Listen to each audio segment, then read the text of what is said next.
बिल्कुल।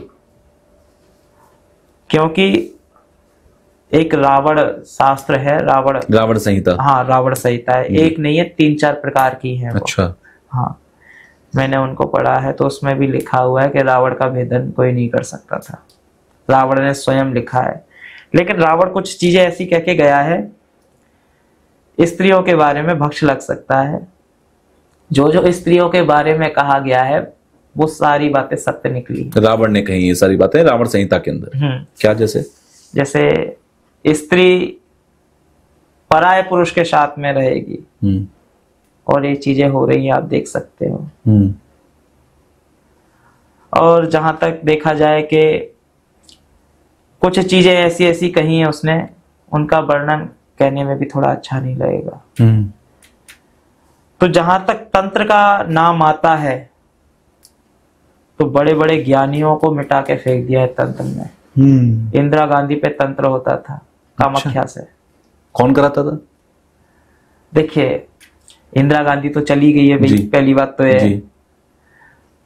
और कई जगह भी उल्लेख ऐसा आया है कि बड़े बड़े नेताओं पे भी तंत्र होता है। और ये भी है कि अभी भी देश के बड़े बड़े मंदिर ऐसे हैं जहां पर ये तमाम राजनेता चोरी छुपे जाकर तंत्र की सहायता लेते हैं।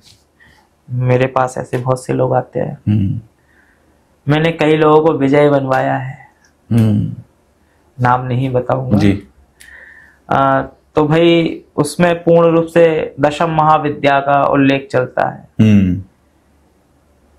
जब मैं अनुष्ठान करता हूं जी, जैसे कोई किसी को जितवाना होता है, विजय करवाना होता है, तो उसमें मैं ये चीज करता हूं कि 3 महीने या 4 महीने पहले आपके इलेक्शन है या कुछ भी है, तो उसमें अनुष्ठान करना मैं चालू कर देता हूं। इतनी किसी में समर्थ नहीं है कि उसको हरा दे।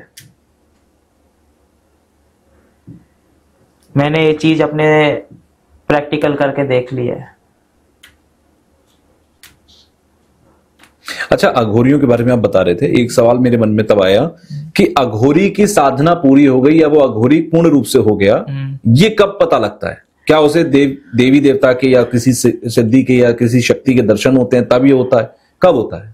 देखिए, पूर्ण रूप से जब अघोरी साधना करता है जी, अघोरी साधना करता है तो उसे पूर्ण रूप में आभास होने लगते हैं, उसकी वाक् शक्ति जो वो बोलेगा जी सत्य निकलेगी, असत्य हो ही नहीं सकती है।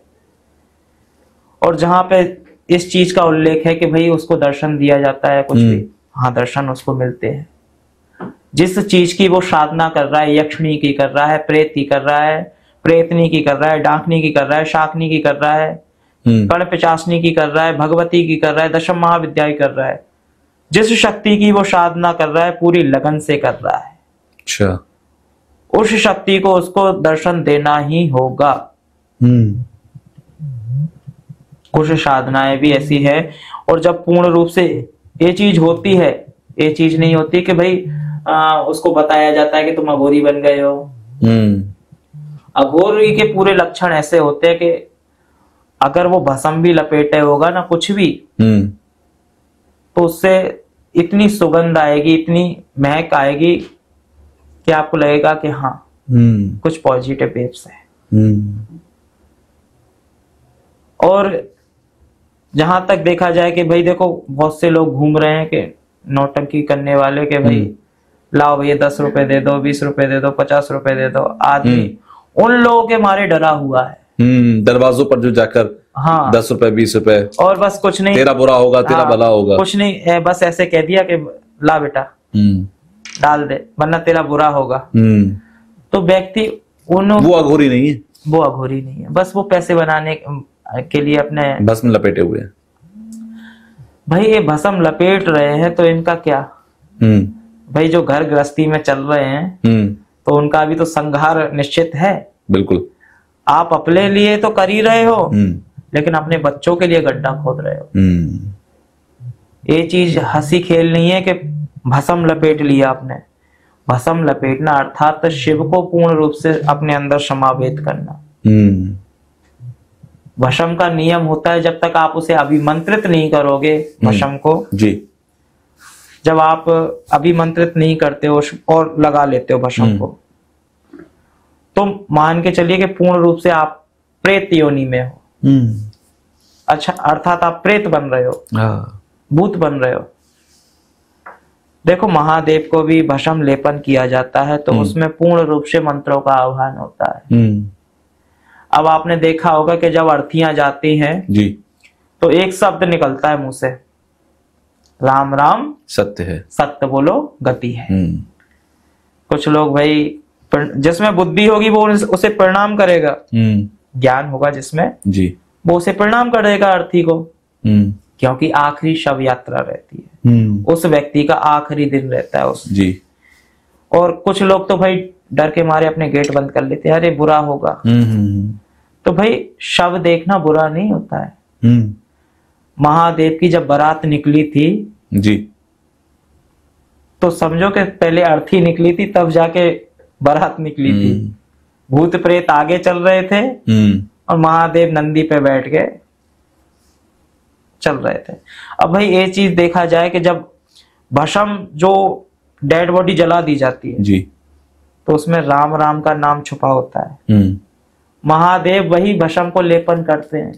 कहते हैं कि भाई भस्म क्यों लगाते हैं महादेव जी, कहीं ना कहीं स्वयं महादेव राम का स्मरण करते हैं, नारायण शिव का ध्यान करते हैं।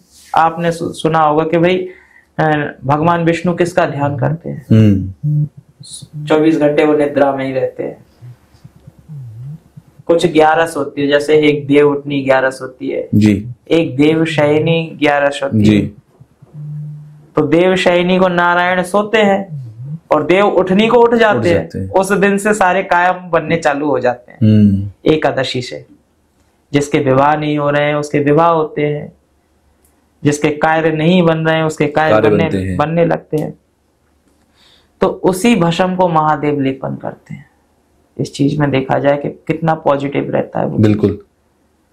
और इस चीज को अपवित्रा में कुछ लोग जोड़ देते हैं, अरे भाई मुर्दे की भस्म क्या लगा लगू के आ गए घर में ये चीज। अरे भाई अभिमंत्रित है, अगर वो किसी को अपने शरीर पे से उतार के दे दी, अगर किसी को भूत प्रेत भी लगे होंगे या कोई नौटंकी भी कर रहा होगा 2 मिनट में मजा चिखा देगी उसको। अच्छा, अगर अभिमंत्रित लगाई हुई है तो बिल्कुल। महादेव की भस्म में इतनी पावर है जी। एक साधना भी की जाती है जी, काल भैरव की, वीरभद्र साधना भी बोली जाती है। भस्म को अभिमंत्रित किया जाता है।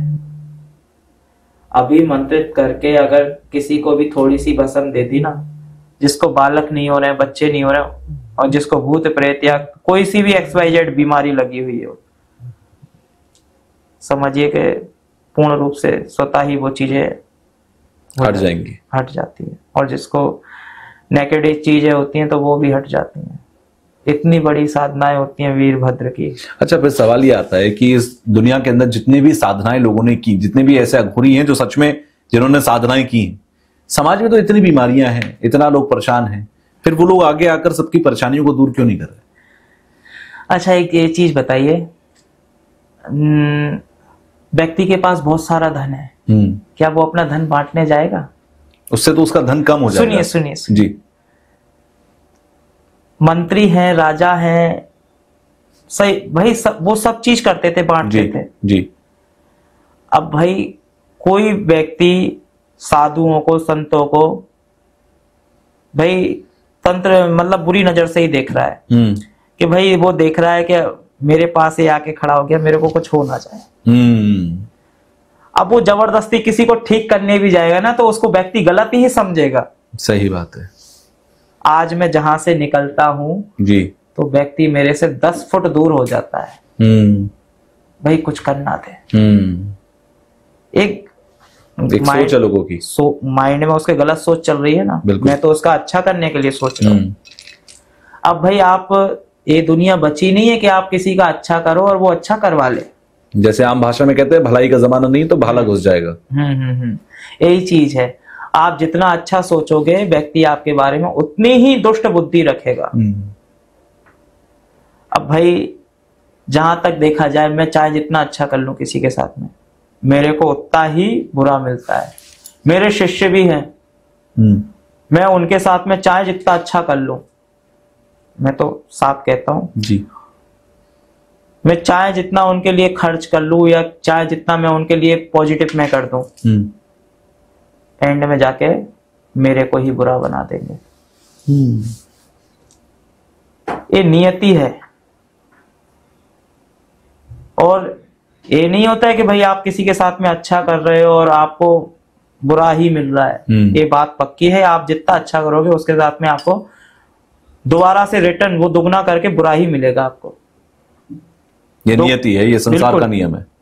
एक कलयुग का नियम है। संसार तो पहले बहुत अच्छा था जी, पहले तो बहुत एकता थी, आज कोई एकता नहीं है। तो सवाल ये आता है कि इंसान अच्छाई करना छोड़ दे क्या? नहीं, अच्छाई करना छोड़ देगा तो फिर और ज्यादा वो हो जाएगी, फिर तो और ज्यादा संहार का रूप ले लेगा। देखो भाई, इस कर्मा जो आप कर रहे हो अपनी भलाई कर रही है, और जो व्यक्ति कर रहा है उसे करने दीजिए। आप नहीं देख रहे हो या दूसरा नहीं देख रहा है, ऊपर वाला तो देख रहा है, सब देख रहा है। आप जितना करोगे उतना आपको रिटर्न मिलेगा। बस क्या हुआ, बस उसकी नजरों में तो आप गलत हो गए या उसने गलत समझ लिया, लेकिन ये चीज रहे कि भाई उसकी नजरों में तो आप अच्छे हो।